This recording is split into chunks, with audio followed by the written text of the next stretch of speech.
ரோமர் 8:15 வாசிப்போம். அந்தபடி திரும்பவும் பயப்படுகிறதற்கு நீங்கள் அடிமைத்தனத்தின் ஆவியை பெறாமல் அப்பா பிதாவே என்று கூப்பிட பண்ணுகிற புத்திர சுவிகாரத்தின் ஆவியை பெற்றீர்கள். இந்த வசனத்தை ரெண்டா பிரிச்சிடலாம். பயப்படுறதுக்கு நீங்கள் அடிமைத்தனத்தின் ஆவியை பெறவில்லை. நம்ம பயப்பட தேவையில்லை, அடிமையை போல வாழ தேவையில்லை. அப்போ எப்படி வாழணும்? அதுதான் மறுபக்கம், ரெண்டாவது பகுதி. அதை தான் பார்க்க போறோம். அப்பா பிதாவே என்று கூப்பிட பண்ணுகிற புத்திர சுவிகாரத்தின் ஆவியை பெற்றீர்கள். இதே இது கலாத்தியர் 4 சொல்றாரு பாருங்க. கலாத்தியர் 4 போங்க. இந்த ரெண்டு பகுதி தான் வச்சுட்டு நம்ம இந்த புத்திரர் என்ற சத்தியத்தை பார்க்குறோம். கலாத்தியர் 4 பார்த்தீங்கன்னா 6ஆம் வசனத்துல இதே பாயிண்ட்டை திரும்ப அங்கேயும் கொண்டு வர்றாரு. வாசிப்போம். மேலும் நீங்கள் புத்திரராய் இருக்கிறபடியினால் அப்பா பிதாவே என்று கூப்பிடத்தக்கதாக தேவன் தமது குமாரனுடைய ஆவியை உங்கள் இருதயங்களில் அனுப்பினார். திரும்ப பாருங்க. அப்பா பிதாவே என்று கூப்பிடத்தக்கதாக, ரோமர் 8 அப்பா பிதாவே என்று கூப்பிட பண்ணுகிற புத்திர சுவிகாரத்தின் ஆவியை பெற்றீர்கள்ன்றாரு. இங்க என்ன சொல்றாரு? நீங்கள் புத்திரராய் இருக்கிறபடினால் அப்பா பிதாவே என்று கூப்பிடத்தக்கதாக தேவன் தமது குமாரனுடைய ஆவியை உங்கள் இருதயங்களில் அனுப்பினார். அப்போ இப்படி இருக்காதீங்கன்றாரு. எப்படி இருக்காதீங்க? அடிமையை போல இருக்காதீங்க, புத்திரரை போல இருங்க. அப்படின்னா என்ன? முதல்ல என்ன சொல்ல விரும்புறாரு? அப்பா பிதாவேன்னு கூப்பிடுகிற அளவுல இருங்க. அப்பா பிதாவேன்னு கூப்பிட பண்ணுகிற ஆவியை பெற்றிருக்கிறீர்கள். ஆகவே அப்படிப்பட்ட ஒரு வாழ்க்கையை வாழுங்க. எப்படிப்பட்ட வாழ்க்கை? அந்த அப்பா பிதாவே என்று கூப்பிடுகிறோம்னா என்ன மாதிரி வாழ்க்கை அது? பிதாவோட, பரலோக பிதாவோட ஒரு நெருக்கமான ஐக்கியத்தை உடைய வாழ்க்கை. இங்க பவுல் என்ன சொல்ல வருகிறார்? இன்னைக்கு இதுதான் சப்ஜெக்ட். நீங்க என்ன பார்க்க போறோம்? ஒரு அடிமையா இருக்கிறது போல வாழ வேண்டாம், புத்திரரா வாழனா. அதுல முதல் பாயிண்ட் பாசிட்டிவா பவுல் என்ன சொல்ல விரும்புகிறார்? பிதாவோட ஒரு நெருக்கமான ஐக்கியத்தை வைத்து கொண்டு வாழுங்கள். அதான் பாயிண்ட். அது சொல்றது எப்படி சொல்றாரு? அப்பா பிதாவே என்று கூப்பிட பண்ணுகிற ஆவியை பெற்றீர்கள். என்ன சொல்ல வர்றாரு? பிதாவோட ஒரு நெருக்கமான ஐக்கியத்தை உடைய வாழ்க்கையை வாழுங்கள். அப்படிப்பட்ட ஒரு வாழ்க்கையை வாழுங்கள். எப்படிப்பட்ட வாழ்க்கை? அப்பா பிதாவின் கூப்பிடுற ஒரு ஐக்கியம் இருக்கணும். உங்களுக்கும் பிதாவுக்கும் இப்படிப்பட்ட ஒரு ஐக்கியம் இருக்கணும். இப்படிப்பட்ட ஒரு நெருக்கம் இருக்க வேண்டும். இப்படிப்பட்ட நெருக்கம் விசுவாசிக்கு இருக்க முடியும், இருக்க வேண்டும். இதை தேவன் விரும்புகிறார். நீங்க இப்படிப்பட்ட வாழ்க்கையை வாழுங்க. தான் பவுல் சொல்ல வருகிறார். தேவனுடைய புத்திரர்னா இப்படிப்பட்ட வாழ்க்கையை வாழணும். அடிமையா போல வாழக்கூடாது, ஒரு புத்திரரை போல வாழணும். புத்திரரை போல வாழணும்னா முதல்ல பிதாவோட ஒரு நெருக்கமான ஒரு ஐக்கியம் இருக்கணும், ஒரு க்ளோஸ்னஸ் இருக்கணும். நல்லா கவனிங்க. இங்க பவுல் வெறும் நீங்க தேவனுடைய பிள்ளைகளா இருக்கிறீங்க அப்படின்னு சொல்ல வரல. அதை காட்டிலும் மேலான ஒரு காரியத்தை சொல்றாரு. ஆமா, நம்ம தேவனுடைய பிள்ளைகளா இருக்கிறோம், தேவன் நம்முடைய தகப்பனா இருக்கிறார், புத்திர சுவிகாரன்ற இந்த காரியம் இதெல்லாம் போதிக்குது. ஆனா அதையும் காட்டிலும் மேலான ஒரு காரியம் என்ன சொல்ல வர்றாரு?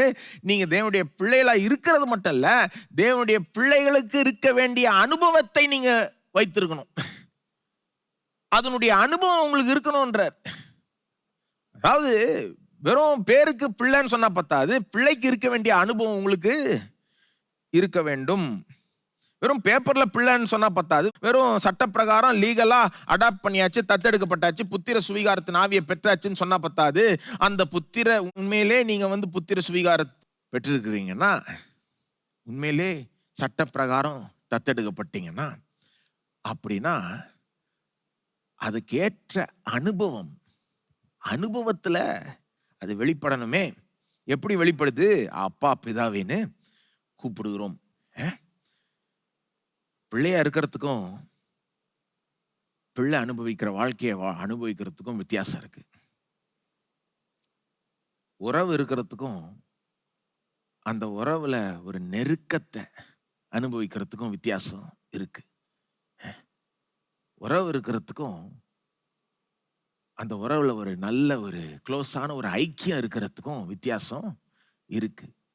பாருங்க, இன்னைக்கு சில பெற்றோர் பிள்ளை ஒரே வீட்டில் தான் இருப்பாங்க, ஆனால் க்ளோஸாக இருக்க மாட்டாங்க.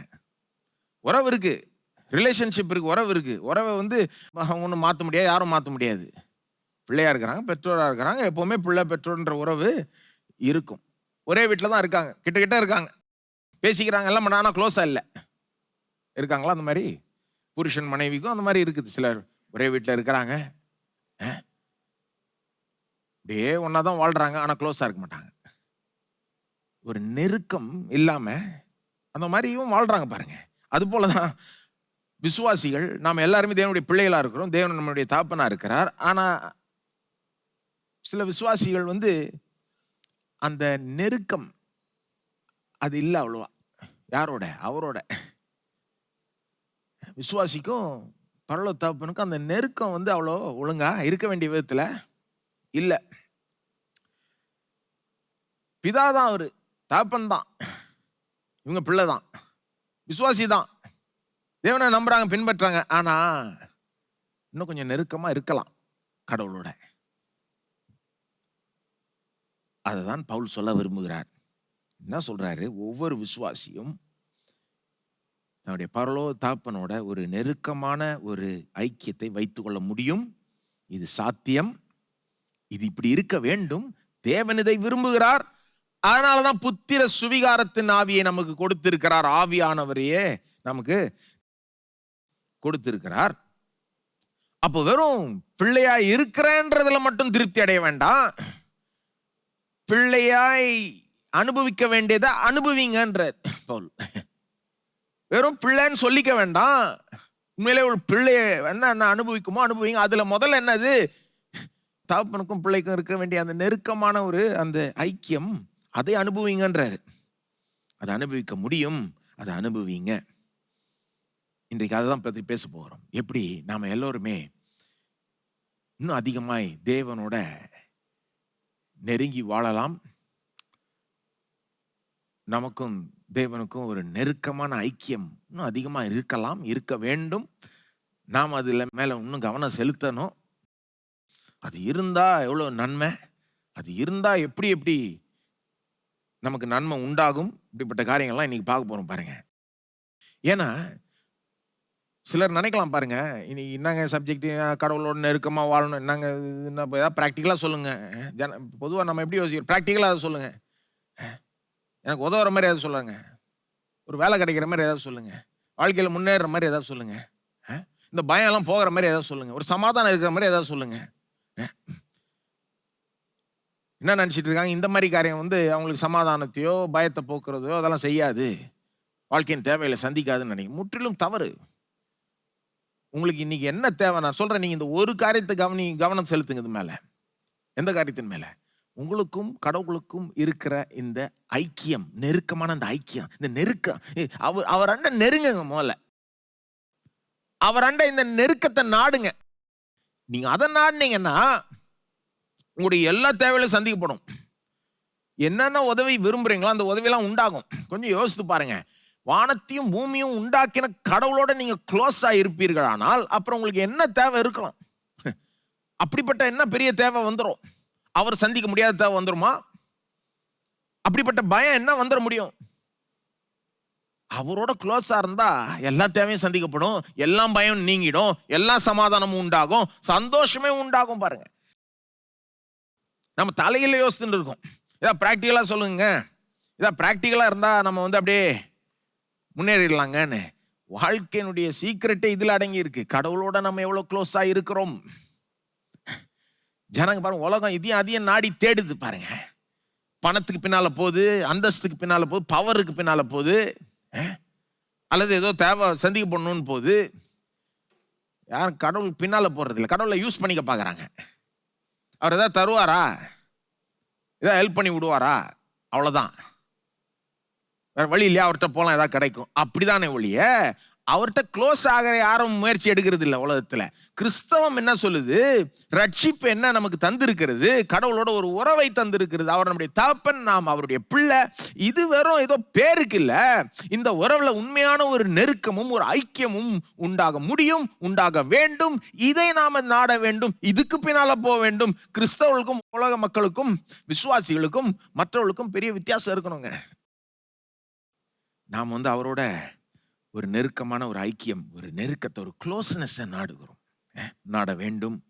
ஆனால் அநேக நேரத்தில் நாம் அதை நாட வேண்டிய விதத்தில் நாடுறதில்லை, நாட வேண்டிய அளவுக்கு நாடுறதில்லை, விரும்ப வேண்டிய அளவுக்கு விரும்புறதில்லை.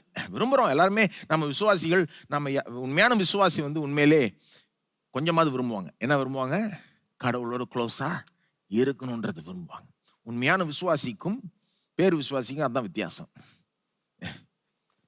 உண்மையான கிறிஸ்தவனுக்கும் சும்மா பேர் கிறிஸ்தவனுக்கும், உண்மையான கிறிஸ்தவன் கொஞ்சமாவது கடவுளோடு நான் க்ளோஸா இருக்கணும், நெருங்கணும், அவருடைய சத்தத்தை கேட்கணும், அவரோட நெருங்கி வாழணும், அந்த அந்த பெரிய ஒரு விருப்பம் இருக்குதான்.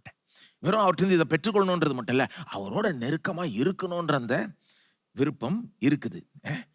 அப்போ அதை அதிகரிக்கும்படி தான் இன்றைக்கு நாம் பேசுகிறோம்.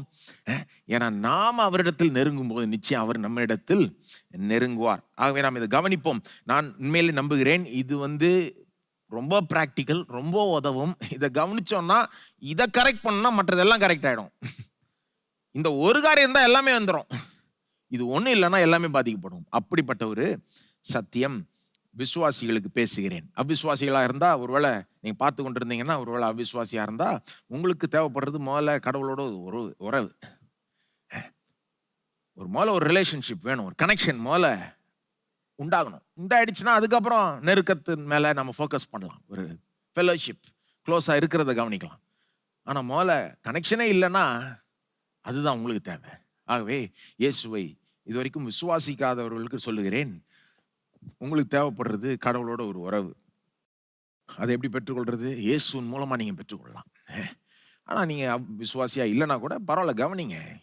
இப்படிப்பட்ட உறவு விரும்புறீங்கன்னா, எப்படிப்பட்ட உறவு இருக்க முடியும் கடவுளோட அப்படின்னு அதை நீங்க விரும்புனீங்கன்னா, நீங்க இருக்கிற இடத்துல இருந்து அவரை நோக்கி கூப்பிடலாம், கடவுளை நோக்கி கூப்பிடலாம். இயேசுவின் நாமத்தில் அவரை கூப்பிடுங்க, அவர் உங்களை ரட்சிப்பார். விசுவாசிகள் இடத்துல பேசுகிறேன், கடவுளோட நாம நெருக்கமாய் இருப்பதை பற்றி. ஓகே, இதுதான் புத்திரர். தேவனுடைய புத்திரர்னா கடவுளோட நெருங்கி நாம வாழணும், நெருக்கத்தை அனுபவிக்கணும்.